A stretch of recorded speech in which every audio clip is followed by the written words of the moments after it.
So today I'm going to talk to you about the diaphragm and the cervical cap with spermicide. They're basically the same thing, however the diaphragm is starting to become a little more outdated. And the cervical cap is also known as the fem cap, which looks a little something like this. Both of these are something that the female would have to go and see a doctor for, because her cervix has to be sized and everything like that to make sure it fits properly. Basically what it is a thin layer of latex that's attached to a flexible ring that forms a cap. That's kind of where it gets its name, cervical cap or fem cap. Some say that it looks like a sailor's cap. And basically how it works is the female would take the spermicide and place it around the edge of the ring, as well as on the inside, and then she would bend it slightly to be able to insert it into the vagina all the way up to the cervix. The cap will block the cervix, and then the spermicide paralyzes any sperm that enters. This has to be done at least 2 hours before having any form of intercourse, but it can also be done up to 48 hours before.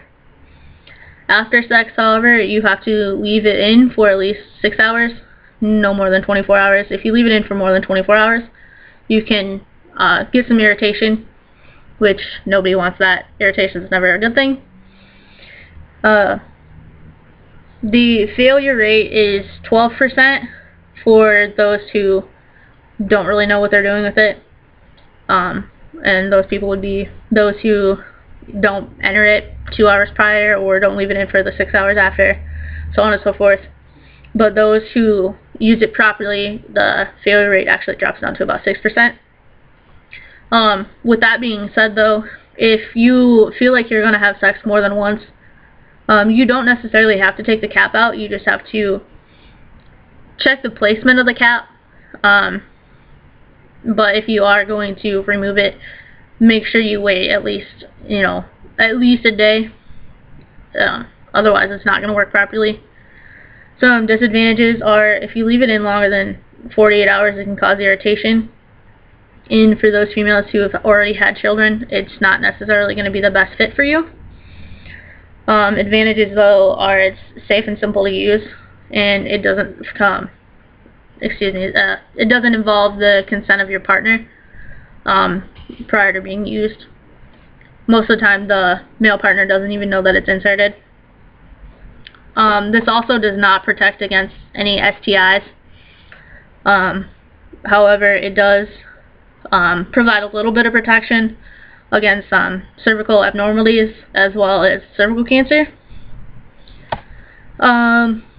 If a female friend came to me and asked me like my thoughts and opinions about it, I guess I would say that as long as she uses it properly and knows what she's doing as far as leaving it in and how soon to put it in, I'd say that it's a good choice for her. However, if she's worried about her partner, it's something that she should probably shy away from. However, it's something that he also doesn't necessarily need to know about, because it's essentially not going to affect him a whole lot. Also, here's a diagram of how to put the jelly on and how to insert it.